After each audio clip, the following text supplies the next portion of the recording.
Good morning. Good morning. We're breaking right into it this morning. I mean, just right when it goes live. So if I cut off some of it and I have to record, I have to hit record. Don't forget that. How are you this morning? Of course, right when I do it. Right when I do it. Right when I do it is when I get a text. Anyway, how are you? I am, I don't know, surly, a little bit prickly this morning. Do I have any particular reason? No. You ever wake up? Well, I had a terrible nightmare. You ever have a terrible nightmare? Wake up, okay, and then it's like, I don't want this to be what I woke up to. I'd rather wake up to nothing than this. This is terrible. I'm not going to go into my nightmares because that's for me. But man, it was bad. And does the day have to be tainted by a bad nightmare the day before? No. But it woke up a couple hours ago and I'm still So I'm kind of stuck in a routine right now. And you say, well, that's not true because Sunday you didn't live stream until 1 in the afternoon. Okay, one day. But I'm on my 58th consecutive live stream. And I don't understand. I don't understand Google. I don't understand YouTube. My recommendations for YouTube are going down, and they were already terrible. They were they started at 18.3%, and now we're at 17.8%, okay? We had like 47 people watch videos yesterday, but there was no watch hours. So that means people like click on the thumbnail and then just leave, which is fine, which means my content is terrible. But I swear, I watch YouTube pretty much exclusively, and I've seen the content out there. Mine's not that bad. It's really not. I mean, when I see some of the other stuff, I mean, it can't possibly be that bad. So, am I frustrated today? Well, no, it's within that range of prickly. Just I'd like to see some success every once in a while, right? Like you don't like to do things and just keep failing at it. Frustrating. God. Well, it's like shut up. You've only done 200 and I think I had 256 videos as of this morning. And like wait till you get to 1,000. It's like this is hard. And I get it because at night when I sit down and watch some YouTube, there's like 7 things I want to watch. And I can't watch them all. I only get like an hour or 2 to watch TV before I have to go to bed. So what do I do? I don't know. No. I feel like more people would watch my show if less people on YouTube. Make the competition go away. That's fine. There's just such a variety of things on YouTube to get stuck in. I get it. And I've messed around. You know, they say you should mess around with your thumbnails. Well, I've messed around with my thumbnails as much as I want to. It hasn't made any changes. And then they say make sure your title is, eye-catching. Well, I've done that. And, it's easy to complain, but I had, normally I get 400 impressions. Okay. Sometimes I get 300 impressions. I think let's see. Let me see. I can look it up real quick. I'm just curious. Let me look. I'm just curious. That's the only reason why I'm pulling it up. So, what was the worst impressions? On the 19th of January, I had 200 impressions. On the 25th, which was Christmas Day, I had 100 impressions. On the 23rd, I had 100 impressions. And on the 21st, I had 100 impressions. And you say, well, John, you should be happy. Like, you're not doing 100, you're doing 5 times better than that. And it's like, no, because on the 4th of December, I had 1,200 impressions. And on the 6th of December, I had 1,000 impressions. And I haven't even come close to those numbers since then. So, I mean, I don't know. Am I frustrated? Yes. Am I allowed to be frustrated? I don't know. We had that interesting story yesterday. I tried to explain it to my wife. Man, his kid wants a smoothie. All right. Kid's allergic to peanuts.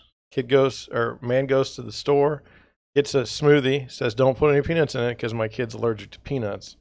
Goes home with his smoothie, pays for it, goes home, gives his kid the smoothie. Now he's a nice dad. Have you ever done something nice for your kids? Like, you feel good about it. So now he's a good dad. Kid drinks the smoothie, peanut allergy, goes to the hospital. Dad's a little bit upset. Dad goes back to the smoothie store and tries to explain his displeasure. Doesn't do so in the right way. Is video recorded and is now the bad guy. What does that have to do with me? I don't know. I don't know. I don't even remember why I started with that story. I don't know. So I think what it was maybe is that I was just blown away by the trying to do something and it just not turning out right. Basically. So I don't know. It's weird. I was looking at some of when you're doing this poorly, you do check things. And so I checked, like, what is Google seeing in my keywords? Well, nothing relevant to my, I can probably pull it up. I mean, it's fantastic how bad it's going. My own philosophy, which I guess is proven wrong, is you don't sit there and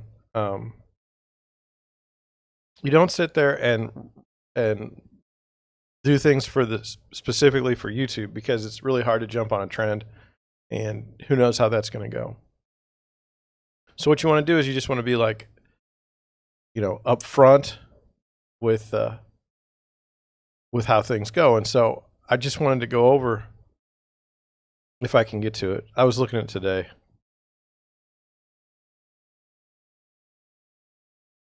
Okay, my traffic sources. Okay. I think that's what it is. So these are the words, and I'm going to go to like lifetime. Because in the beginning I just had real estate like listing videos. Okay, so property line dispute. I'm ranked for that. I'm ranked for realtor. Okay. iBuying, morning routines, real estate agent, Big Brother 23. I've never said anything about Big Brother 23 in my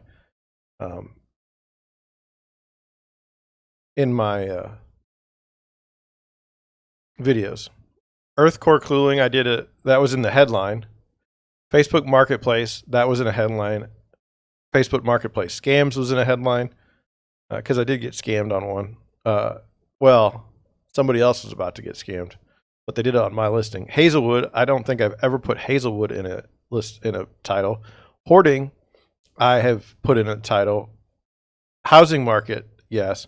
People killing dogs, yes. Property line disputes with neighbors. The title was property line dispute. So real estate shorts, I got 2. U.S. economy, I didn't do that. 50 states in alphabetical order Animaniacs, never did that. Amal Dolquer Salmon, never did that one. That was never in a highlight. Anti-Semitism, I don't think I ever put that in a highlight, and I don't normally talk about that. AOA like a cat, no. Appraisal, I have put appraisal in the title. Austin real estate, I probably did not, but I have talked about Austin. Bad landlord, yes. Ball python, I did talk about a ball python in a toilet in Australia, I believe. Barn dominium homes, Bow Warrior, buying a house in 2021, probably. Cat. But even then, okay, so if I was buying a house in 2021, all right, shouldn't that be something people would want to look at? Shouldn't I be ranked higher for that if you've taken that? So that's what I'm saying. I'm not, and look, you guys are much better about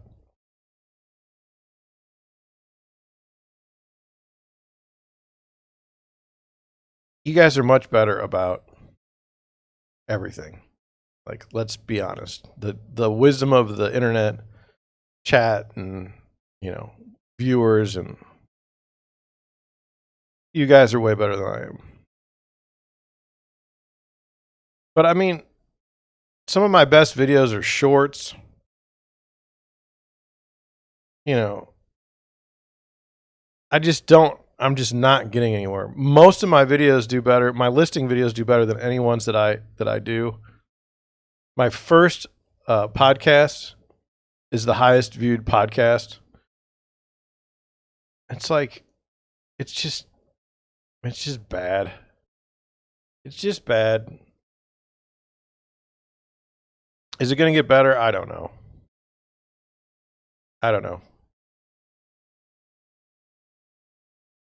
Then I've got this I use this service to post to Google Business because there's no other way to do it. And it just told me that my performance was 0% this week because they stopped posting after 50 posts, and I was past that, like the 15th day of January, and I'm not paying for them to post. So, I mean, 11 minutes in, I've not had anything positive occur. Like, that can get on your nerves.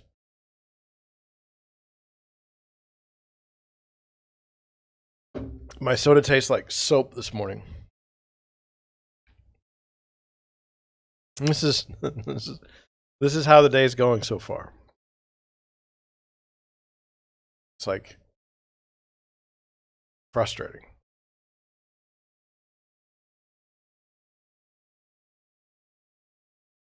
It's like, what did you do yesterday? Well, I worked on stuff all day. Do you have anything to show for it? Do you have any dollars in your back pocket? Nope.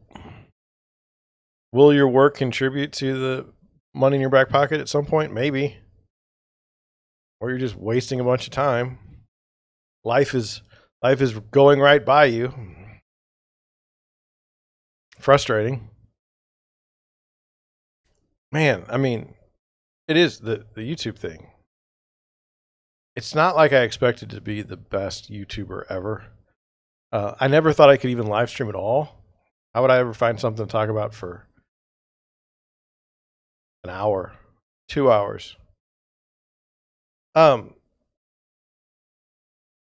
then, we already knew I was in a weird market, a weird space. I mean, we talk about real estate primarily.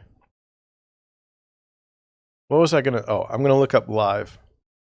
Okay, Ricada's beating me. He's got 7.5 thousand people watching right now. Okay, I've got one viewer. Okay, 4.6 thousand people are watching relaxing jazz piano. 144 are watching Night Ridge FM, synthwave radio for neon nostalgia. Soft music radio, 460. Lo-fi hip hop radio, beats to relax and study to, 448,000 people are watching that. Chill synth FM, 578 people are watching that. Crypto coding, crypto music for coding, programming, studying, hacker time, chill step. That's 866 people. Nuke Airport South. Don't know where that is. It's -8 degrees there, and there's 138 people watching it. It's literally a camera set up at an airport. Oh, man. What else do we have? We have I have Forex trading, 233 people. We have breaking news, that's 226. The Dow Jones drops 3,000 points. Yes, well, a while ago, that's 153 people watching. Elon Musk, SpaceX, that's 4.3 thousand people watching. So there's all kinds of people watching. 112 people. Road to 7K searching good quality weed. Raft Hair Sing No Pixel India Valorant later. Here we go. Impromptu stream. A bit of casual sim racing. So a dude playing a video game. 15 people. He's beating me by 14.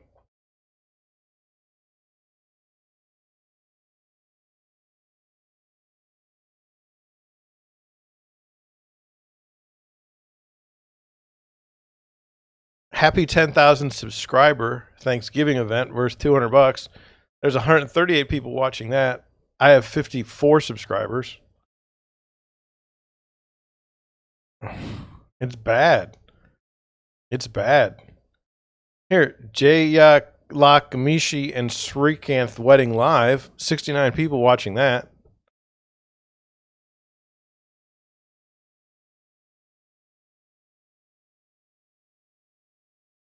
$23 people watching biggest code red on cops with red cartels. 15 people, the morning night live, number 752, fact checkers and experts. So he's at 15. He's had 752 episodes. I've only had 250. So I'm looking forward to getting my 15 people watching when I get to 752 episodes.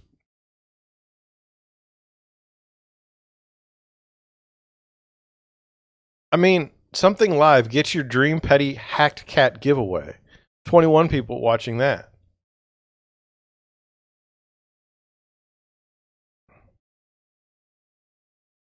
It's just bad. It's bad. I feel like I could, I mean, I don't know. How to Sneak Candy into Class by Monkey Funny Epic Hacks. That's 362 people watching that. How to Sneak Candy into Class. Livestream Puppy Cam. 1 week birthday. Labrador puppy, so cute. 170 watching. And then there's me. We talk about real estate. We talk about the news, the real estate news. We talk about other things. But literally, people are watching other things. I mean, I like a good Labrador puppy, right? I mean, who doesn't? But to get beat out by Labrador puppies consistently is hurtful. And it's funny to me. It's funny. Like, you ever heard like the death spiral, like the alligator death roll? So when they're attacked or when they feel like they're roped or something, you'll see them just spin around. Okay, it's like I'm in that, but there's no flailing for me because I have nowhere to go. Like, what can I flail to?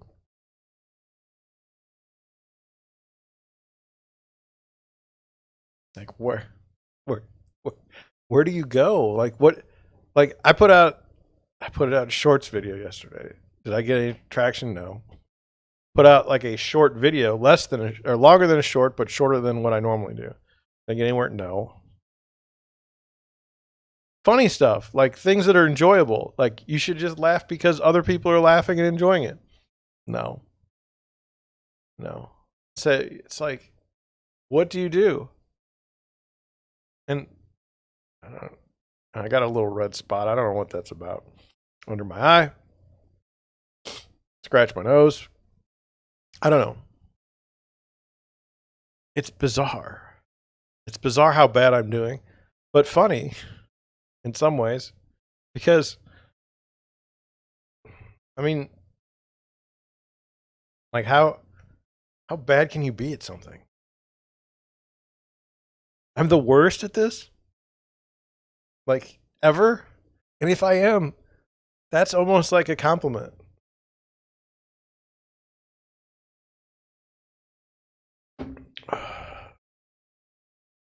All right. That was my opening. So anyway, if you get a chance, I mean, I know a lot of you watch. I know you guys watch later on, and I appreciate it. I really do. And for my one viewer that's steadfast, if I put out too much content and it's annoying, and I mean, I don't know what else to do other than put out content. So let's go into our Google Trends story. I found this very interesting in real estate context, and well, especially my business. Okay, so this had 500,000 views. Google Drive flags nearly empty files for copyright infringements. What's this about?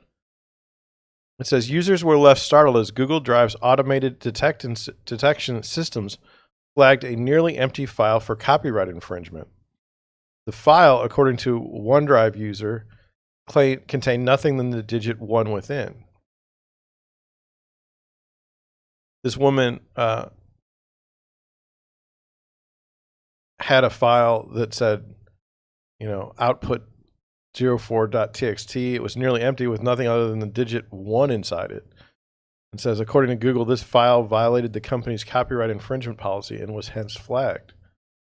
And what's worse, the warning sent to the professor ended with a review cannot be requested for restriction. Doesn't make any sense. But now let's understand this way that I understand it. Now I could be totally wrong.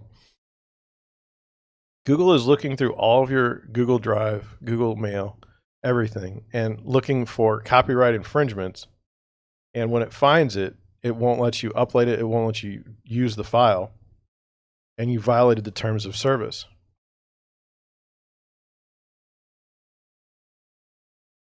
So Google's looking through all of your stuff.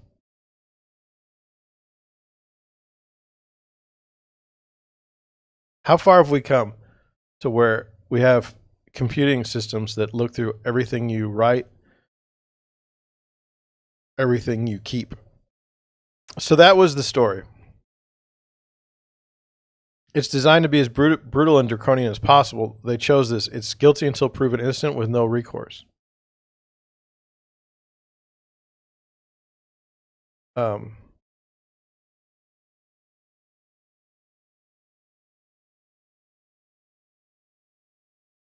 What I did see is this says, this fellow alleged that Google's automated style of flagging suspected copyright infringement candidates could be problematic with parts of the GDPR legislation. However, the GDPR automated individual decision-making, including profiling, more specifically refers to making automated decisions about individuals by profiling their online behavior, such as before granting a loan or when making hiring decisions.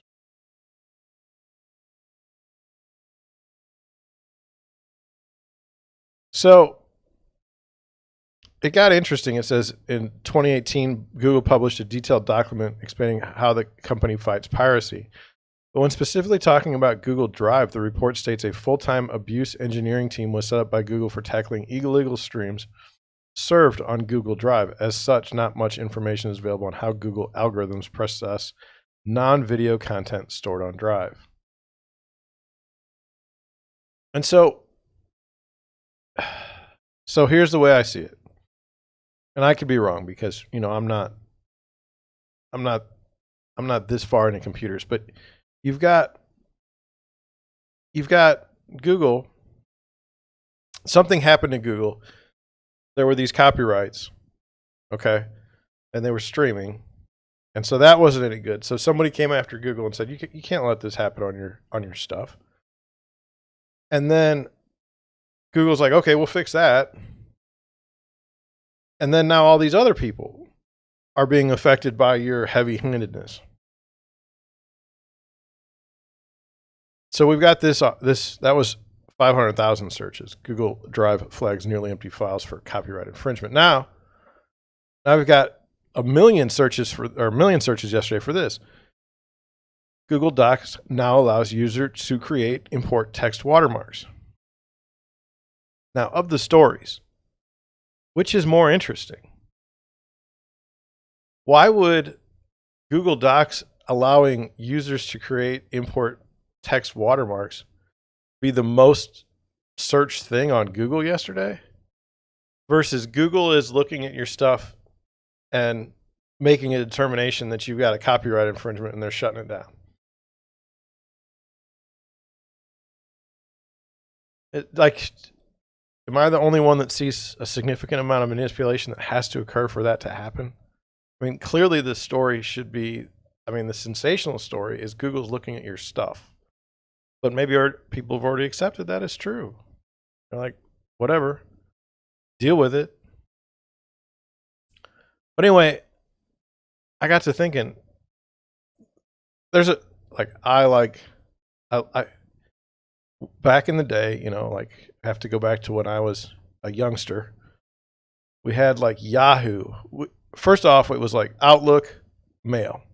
And you had to go through Microsoft to use it. And I don't remember if it was on your phone, but I didn't like it. Then we had Yahoo, and that was webmail. And I thought that was a really great plan. Okay. And then Google came out, and they had their Gmail product. And at the beginning, their Gmail product had ads on the side. You remember that? And that got creepy because people were watching the ads and saying like this, you're reading what my emails say. Like, I want some sort of privacy. And so they're like, all right, we're done with the ads in Gmail. And so, but everyone went to Gmail because it was easy to use. It had the features that everybody wanted. The storage was ridiculous. I think for a regular storage, it was like 15 gigabytes, which was more than anybody else was doing at the time for free. But that comes at a cost. And the cost is hey, you're using my data. So it's really not free. And you get into a pickle. Like, I have a small business. I have everything run through Gmail.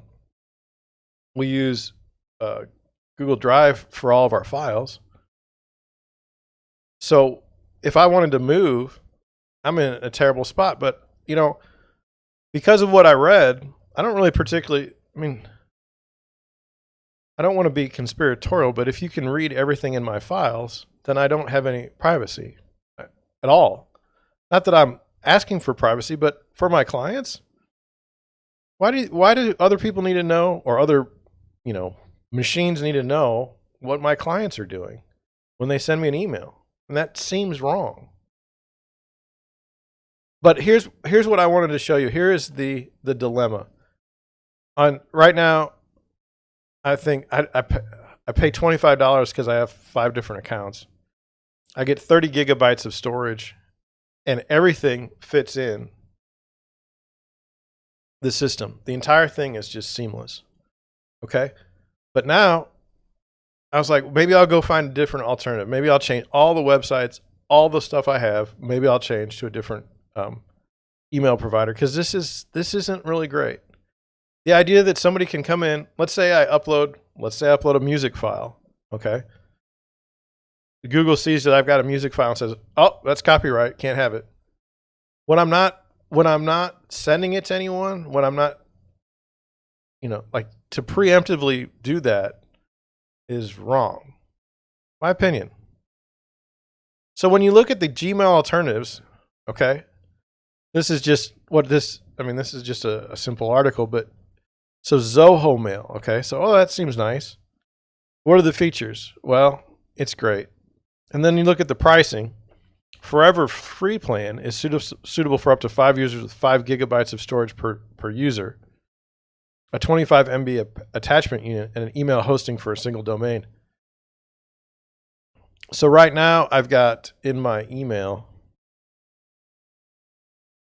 last time I looked was, what do I have? I don't know. I have 16,600 emails in my inbox, and my storage, I think I have 30 gigabytes of storage, 30 gigabytes. And now I'm stuck with like one. I'm stuck with 5 gigabytes. That's significantly less And for me to change all my stuff for that, mail.com, it says you can use mail.com for free and you get up to 2 gigabytes of storage. Again, I've got 21 gigabytes of stuff right now in my inbox. Outlook, which I left a long time ago, 15 gigabytes.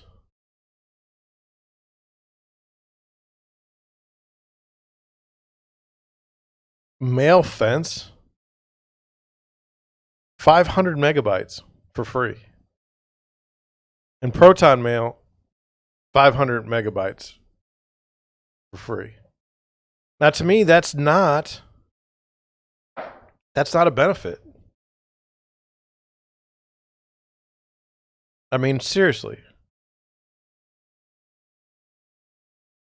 So you say, well, I'm leaving Google. Where are you going to go? I don't care. Anything is better than what they've got. And it's not. And that's the trade-off. That's what's made it so difficult.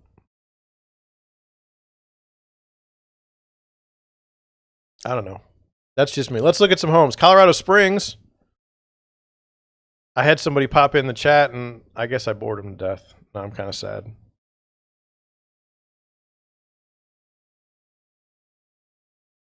Colorado Springs. I've been to Colorado. Been to Colorado Springs. Broadmoor's there. Garden of the Gods is close to there, maybe. Air Force Academy. Let's look at some houses. We'll look at 3. Engels and Volkers has the #1 listing. Remax Alliance Castle Pines office has the #2 listing. And LIV Sotheby's International has the #3 listing. In terms of price. Let's take a look. $8 million, 8 beds, 10 baths, 14,000 square feet on a 15-acre lot. Wow. I love the fountains in the pool, by the way. I didn't know they existed before I started looking at luxury real estate like this all the time, but I really love it. House built in 1961, 6-car garage, 145 days. Let's look at the property history just to see. Not good. It's been listed since 2014.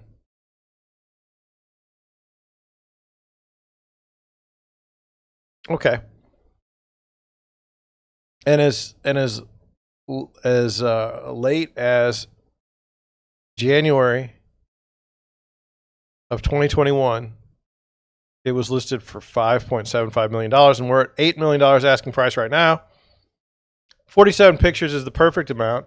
I would like to see the front of the house first. That's the front of the house. That looks nice. That looks nice. No complaints. Beautiful. Kitchen is interesting.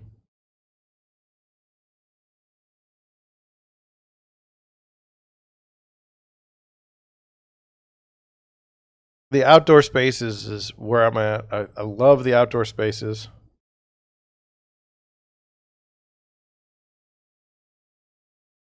Theater room. How could you not love the theater room?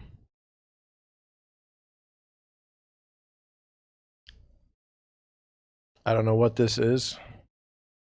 Kind of interesting. It just kind of showed up in the middle there. But they do have this wonderful outdoor space.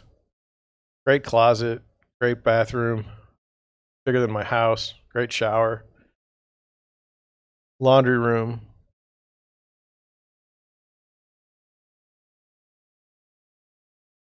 I mean, a wonderful pool. Tennis court. Does it have an ice rink? Really? That's pretty cool. That's pretty cool.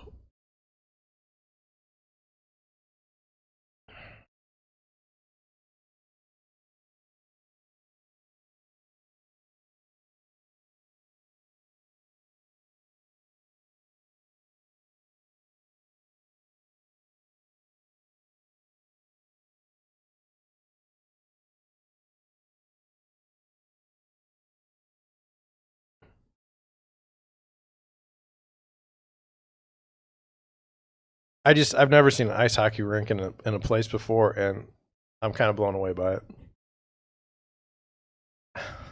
I'll just say that. All right, so $4.2 million. This house is not going to be that great, I don't think. It's a 3-bedroom, 1.5 baths, 2,400 square feet, but it's on a 986 acre lot. And the asking price is only $4.2 million. 986 acres. 34 pictures. Nice. It's been on the market 108 days. 11-car garage. Built in 1987. It's listed in January. Peaceful 986 acre ranch with commanding views of the Rocky Mountain Front Range, Continental Divide, historic Pikes Peak. Yes. Maybe Pikes Peak is in Colorado Springs.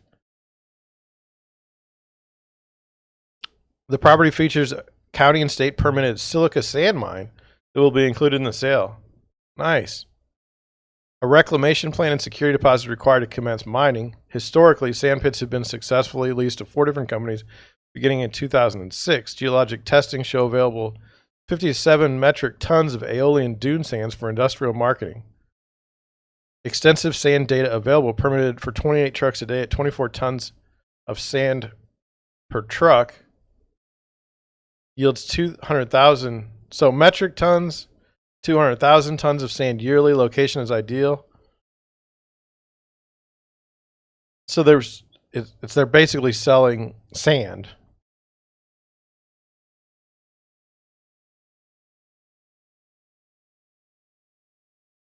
The property features 3 water wells. 2 of the wells have been adjudicated,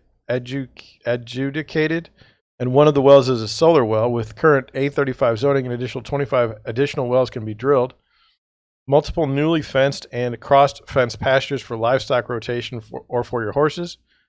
A mile south, out of sight and sound of the sand mine, situated on a quiet 40-acre parcel, a 2,454 square foot French country charmer home with a detached 2,800 square foot 9-car garage, fully finished with a shop. A loafing shed south of the home has a greenhouse and tack room for the horses.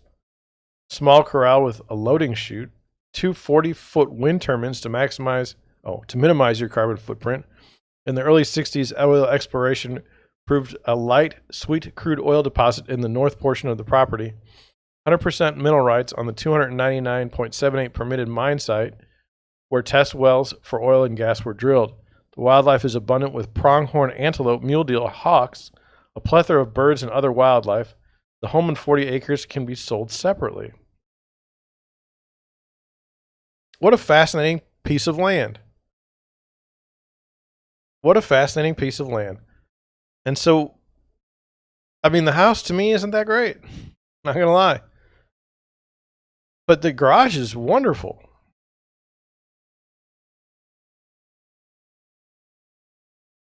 You know, it's not how much you going to pay for some sort of income producing property like this.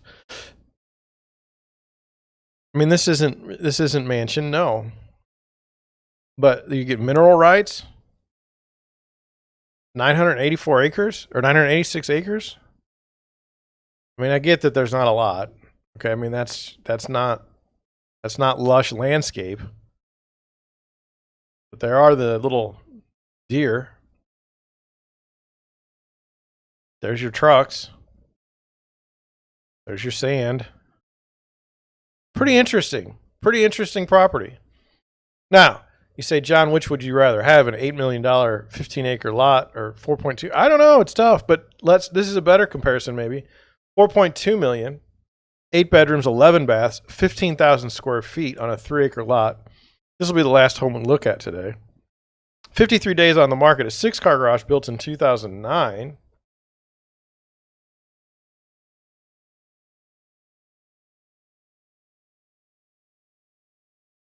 I mean, I like the look of the house.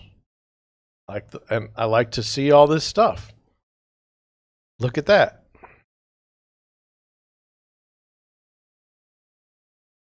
Fantastic. I love these transitions to outdoor spaces. Hard to do in St. Louis. But this is beautiful. Look at that kitchen. That's outside. I mean, gosh. They've done a fine job of staging. You know, everything's where it should be. I like this house better than the $8 million house. I'm just telling you. Although they had an ice rink, which was pretty cool. There's a bar. Changes color. Wine rack. Wine room. Theater room. Just a little gaming room. A pool. Exercise room. Ping pong table. Gaming room area in the basement. That's just really nice. I mean, that's nice. It's nice. And less than 50 pictures.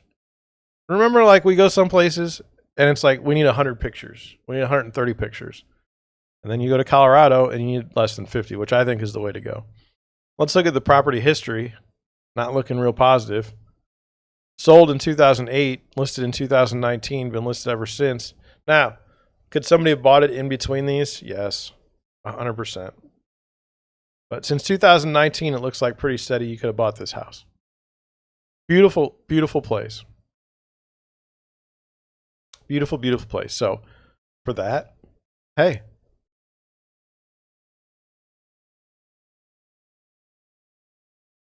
Good. All right, now we'll get in the articles. A little bit of time.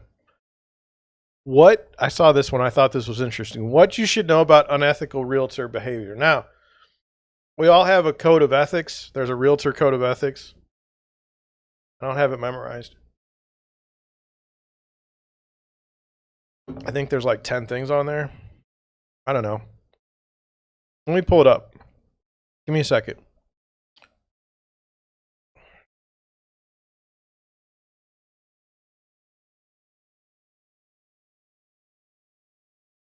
I screwed up.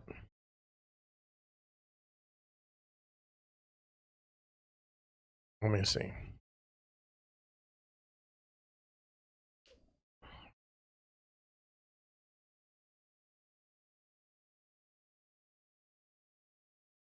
It says the National Association of Realtors Code of Ethics, adopted in 1913, was one of the first codifications of ethical duties adopted by any business group. The code ensures that consumers are served by requiring realtors to cooperate with each other in furthering the client's best interests. There was a change in 2020. But anyway, so this is 2000. This is 2022. This was over 100 years ago. We had this code of ethics. Not complaining. But this goes back to our conversation a couple days back where it's like, do you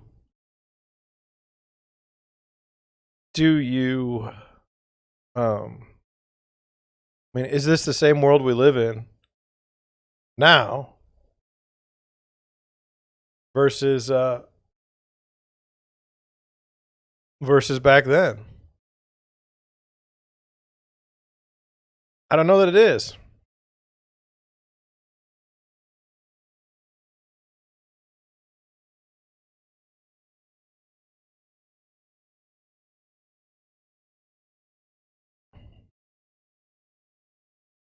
Okay, so you got these articles and you have a standard of practice.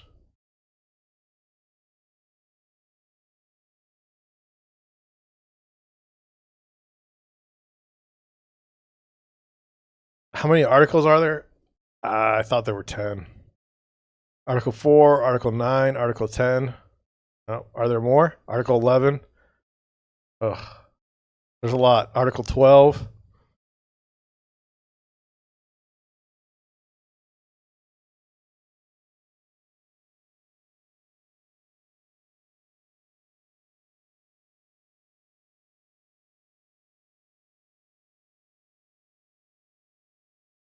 16. It's been a while since I looked at these. I probably need to. So there's 17. 17 articles. I should probably look that up. I probably should keep that again. So we've got that. And then so it says, what should you know about unethical realtor behavior? So let's look and see, like when you buy a home, sell a home, it's stressful. Purchasing a home is a future. Most real estate agents and realtors take their business and ethical requirements very seriously, but there's always a few bad apples in any industry.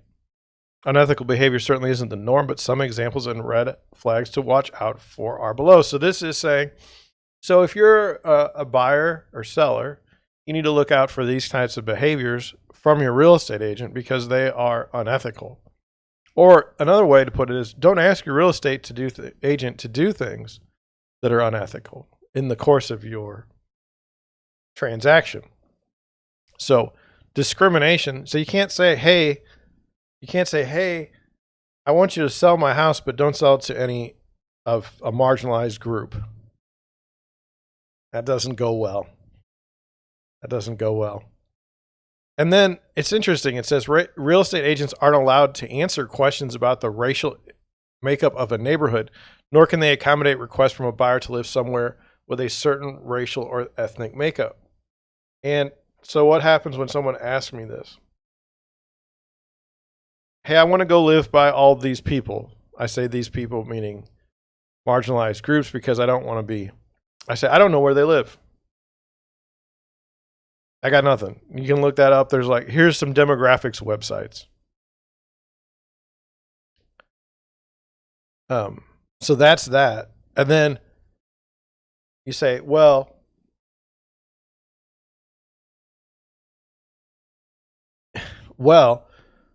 that's good.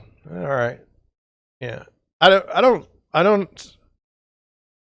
do encounter this type of behavior though. I've had people ask me like, an interracial, this is a lady asked me, an interracial couple moved into my neighborhood. Is that going to affect the values of my house? And I was like, it's 2022. Well, at the time it was 2020. It was like, it's 2020. Did you really just ask me that? Like, I never thought I'd hear that in a million years. So obviously there's still questions out there, but I was just blown away when I heard that. So misrepresentation, it says misrepresentation is one of the most frequently seen illegal practices in real estate. And it is the reason for more than half of all lawsuits. When an agent misstates information about a property such as structural features, it's a misrepresentation. Often an accident, but some agents might behave unethically if they do it on purpose and try to push the sale. So misrepresentation misstates information about a property. Okay, so in St. Louis, what would be the biggest spot for potential litigation? I suspect would be square footage. Square footage has become a joke. There's living area, there's square footage, what can go in square footage, what can't go in square footage. I lost a listing one time because it was a 1-bedroom home that the listing, or that the lady wanted to make a 2-bedroom home, which it wasn't a 2-bedroom home. I wasn't going to work. So the square footage thing, look, if a house is 1,000 square feet and the house next to it says it's 2,000 square foot and it's the same exact design, but a real estate agent went upstairs and told the people to paint the floor in the attic and put a chair up there, and now it's a 2,000 square foot. I mean, I think that's kind of off. So then we have giving legal advice. I don't give legal advice. I'm not a lawyer. I don't have any idea. People ask me, is this legal? Like, I'm like, I don't know. Like it says, a realtor should interpret contracts or draft them. Instead, a realtor or real estate agent fills in the contracts already written and approved by a legal professional. That's how we handle it. So we use a board-certified contract, a board-written contract, approved. Okay. And then disclosing a seller will take less than the listing price. Very interesting. How does this appear in our space? Well, the seller will say, if you're a realtor, it says, if you're a realtor, you shouldn't let someone know your client will take less than the listing price. That says, unless you have written permission from your client saying you can reveal their bottom line or reason for selling, just keep it to yourself. Now, so you'll see in the marketing remarks, seller says, bring your offer. So that's like, okay, that means don't bring an offer that's at asking because they're desperate. Sometimes you'll call an agent and they'll say, oh, they're getting a divorce. Yeah, that's not good. That's not what you want to do. Now, you can ask for a property history. So, for instance, I had a house for sale, and it was really, really nice. And they're like, and many buyers agents were calling and saying, "So, John, is this a fix and flip? Is this something that someone bought with the express intention of remodeling and turning back onto the market?" And I said, "No, it just happens that they fixed this house up almost a decade ago for someone to move in, and then that person never moved in, and then the person passed away, and they didn't know what to do with the house." Now that there is not disclosing a seller will take less than the listing price. You can easily avoid this problem also by put in an offer if it's less than the listing price. Who cares what the agent says? Now, if they've got 15 other offers, it's probably a dumb idea in this market. But anyway, and then client poaching. Now let's talk about this. For realtors, you shouldn't make phone calls or send written communications soliciting a seller with an active listing contract with another agent. Okay. For realtors, you shouldn't make phone calls or send written communications soliciting a seller with an active listing contract with another agent. Okay. So that gets a little bit dicey. Let me talk about that. What normally happens is I've gotten burned by this in the past. So I had a friend that his parents had their house listed, and it was getting close to the end of the listing agreement. Well, I couldn't really reach out to them at all and say, "Hey, I'd like to list it. I'd like to," because that would be me. That's what's called going behind the sign, and you don't want to go behind the sign. That's not a good thing. So I ended up not being able to talk to the person, and then they listed with somebody else, and I just never got the listing. So that wasn't good.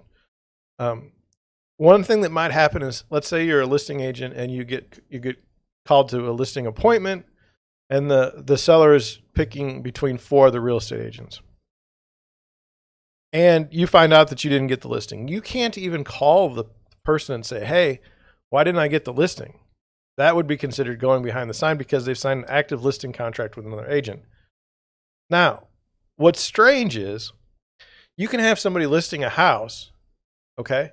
And if they get your number, okay, so if you have a seller that's got a current listing that's on the market, that seller can call you and say, "Hey, I'm going to ditch my agent and I'd like to use you." Totally ethical. Seems odd. Seems wrong. But you can't call them.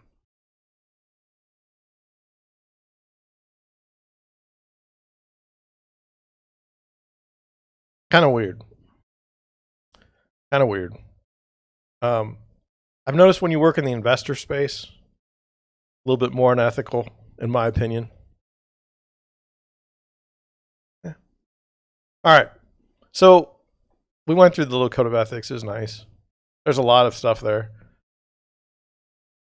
I saw this, and this was based on a couple days back when we were talking about single family rents spiraling because home prices are spiraling and people need to make money off of their investment. It says property owners are charging more for their single family rentals as demand soars. Single family rental prices continue to rapidly increase with record growth, according to CoreLogic's single family rent index, which I didn't even know existed. In November 2021, single-family rent growth nationally rose 11.5% year over year. It says annual rent price growth has continued to double and even triple in the last several months in some markets, according to the index. Improvements in the economy and the job market have helped push single-family rent growth to record levels. However, rapid increases in single-family rents, especially for lower-priced properties, have led to a continued erosion of affordability, and that's my concern. If you're a young person and you can't buy a house and you can't rent a house or rent something, you've got a problem. You can't really continue your life if you're living with your parents for the rest of your life.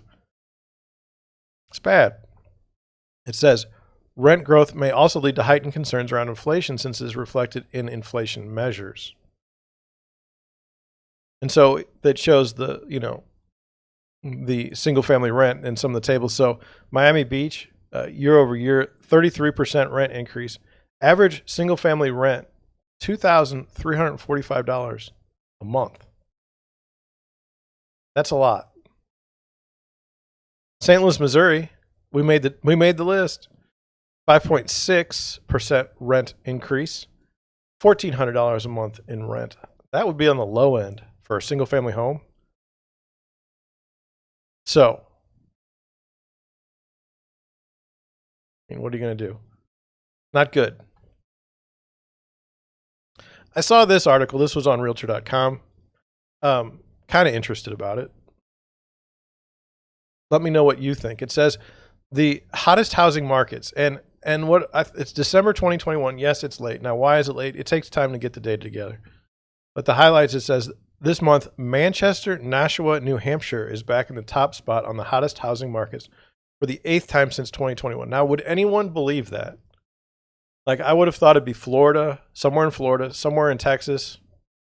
That's been what I've led to believe. It says the top 20 hottest markets are spread out across 14 states, with 4 locales in North Carolina, 3 in California, and 2 in Massachusetts. Also surprising. It says the Orlando, Kissimmee, Sanford metro area again saw the largest increase in its hotness ranking among larger metros compared to last year. Let's look at what is a hotness rating. It says Realtor.com's market hotness rankings take into account 2 aspects of the housing market. Market demand, as measured by unique viewers per property on Realtor.com. And 2, the pace of the market as measured by the number of days a listing remains active on Realtor.com.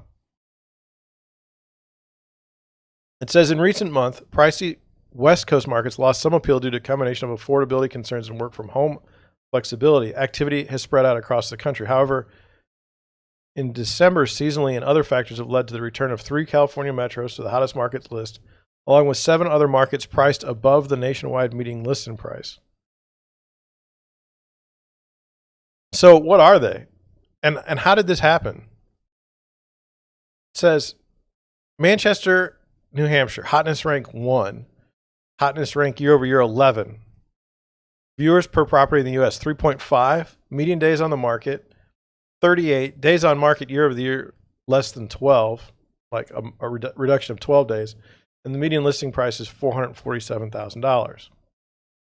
So I would never have thought that people were searching online for property in Manchester, Nashua, New Hampshire. That would never have occurred to me. Burlington, North Carolina, also not sure about that. It's ranked number 2 for the year. Viewers per property versus the U.S. 1.8, 35 median days on market, and it's fewer than 9 days less than last year. $295,000 for your median listing price. This whole thing, okay, like Fairfield, California, Raleigh, North Carolina, hard for me to believe. And then what I found, in looking at the article, is this is like your small areas, quote unquote.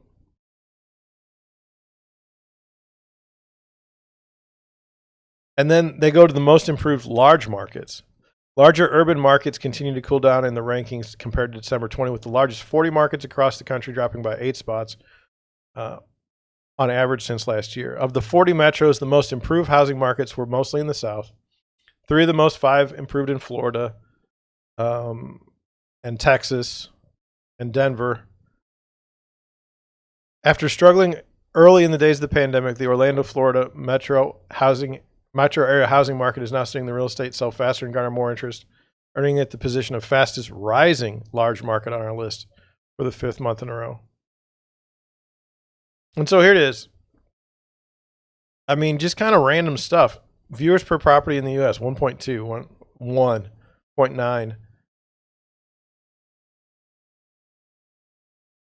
But I mean, it's got to be Florida or Texas. And the fact that Colorado's in there, I'm fine with. But I just thought that was interesting because it's a different way to look at the housing market. This is my thought.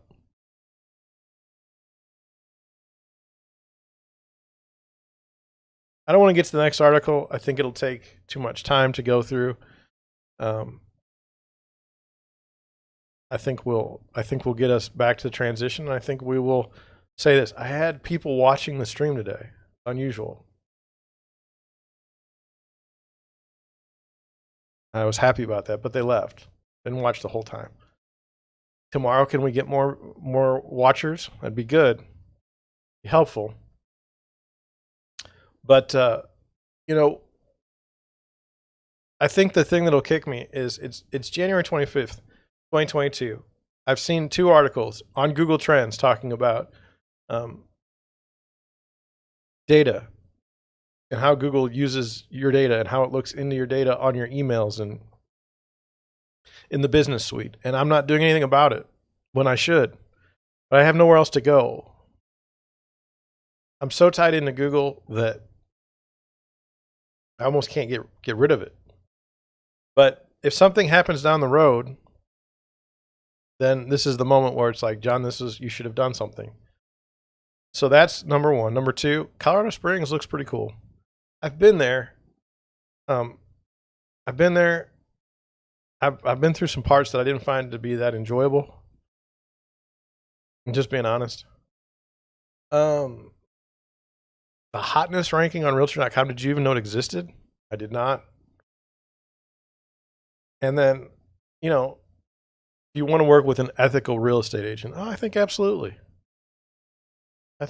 So with that, I'm going to head out. Thank you for watching. I enjoyed it, as always. Hope you did too.